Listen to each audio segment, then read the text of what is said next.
Good morning, everybody. It's Dave, and look who's with us today. It is Bo. It is a very warm and humid day here in Southern California, and we're headed out to the garden, although Bo's headed to the other side of the garden. We'll walk through the entranceway here, and before I do, I want to show you what came into bloom. Take a look at those dahlias. Aren't they spectacular? They're about 3 foot tall, very rich foliage. I'm glad I didn't plant anything too close to them because they really took up a lot of space, much more than I thought they would. But they're as tall as the rose bushes, and this is also a first-year planting of them. I'm also looking forward to this daylily blooming. First year also on that. And a white rose that hasn't really been featured here is crystalline, and it is one of my favorite whites. Very light foliage, and it's been very disease resistant. And here's Bo coming to join us. Look at the scaveola. That is incredible. Another bloom on Judy Garland. And over here we've got the Peruvian daffodils. We do have one or two more blooms of French vanilla. And then down at the base here, we've got some Corsican mint growing in the railroad tie. And I hope that will naturalize every year. As I told you on previous videos, Corsican mint is really one of my favorite ground covers, and it was planted at a nursery I worked at when I was 18. We've got Ingrid Bergman here, beautiful red, incredibly glossy foliage.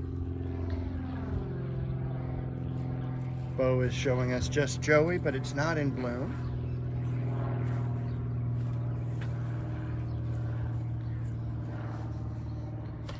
We gotta get in here and do some weeding and cleaning out of the old violas still. This is Color Magic. I don't think I've really talked about that one either. Its blooms are normally a little bit larger than that. That's about 4 or 5 inches across. They should be 5 to 7. And I think I did show you the laurel tree that I pruned last week. By the way, I don't think you can tell, but the champaka tree, this is a Michelia tree, variety is champaka, is in bloom, white flowers. They're very small, they are fragrant. They're in the magnolia family. Let me see if I can kind of zoom in on one here. There it is. It's in the same family as banana shrub. So very, very fragrant. Let's head over here.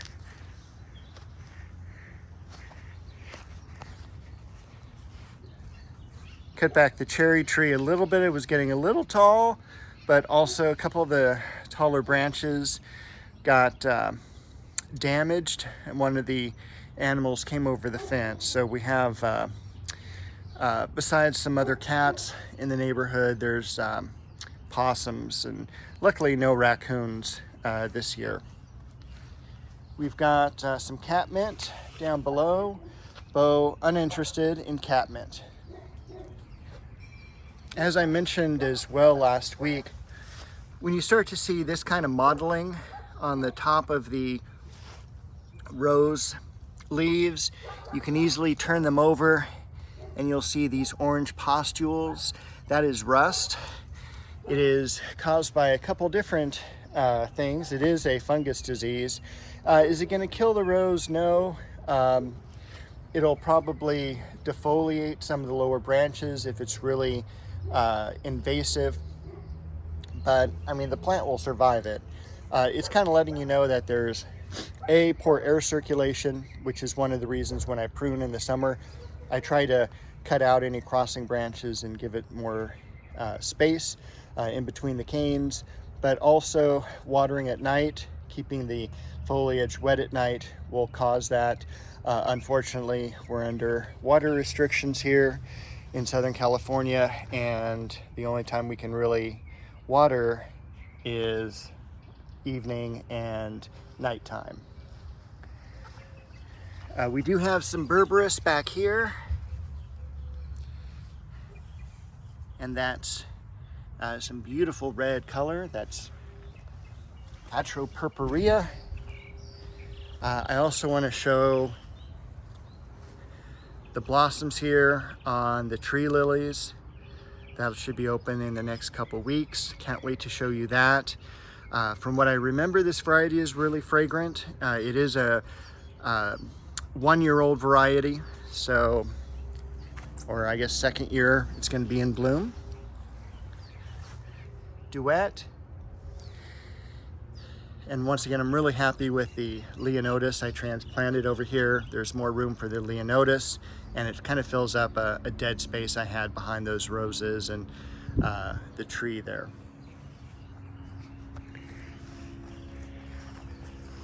This variety I'm really looking forward to blooming as far as the lily goes. It's a double pink. There's Garden Party.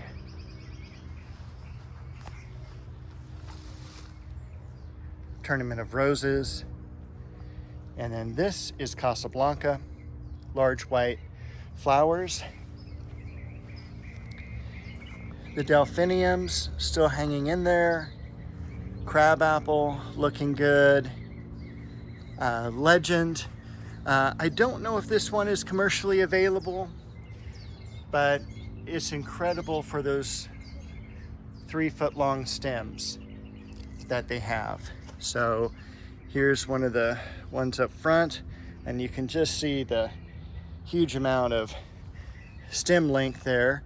It was a floral variety. I got it as a trial years ago when I worked retail. One of the rose growers would always throw in a few extra varieties just for us to check out.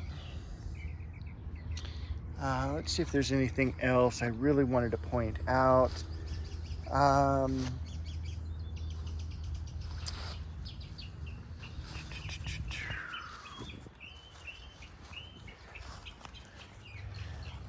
One more delphinium. We kind of missed that when we were talking about crystalline. And we have finally hit summer. It was 90 degrees the past couple of days, and it's been very humid, and some of the plants are beginning to show that.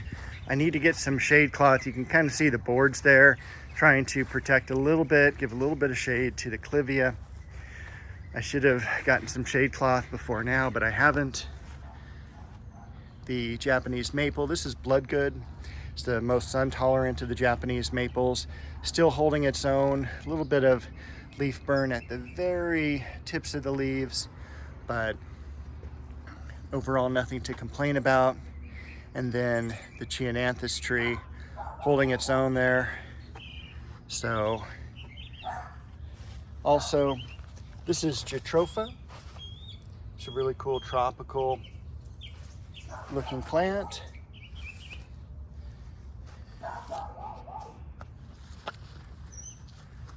The double purple osteo, and we've got the bee balm.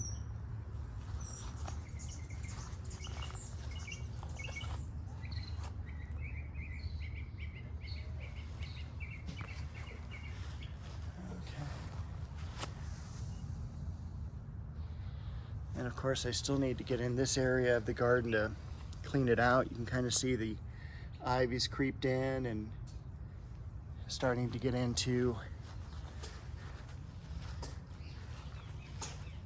some of the plants.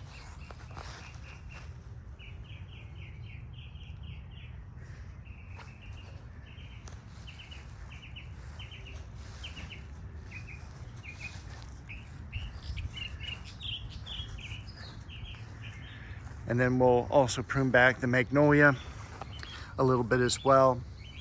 Got a lot of growth coming off of it.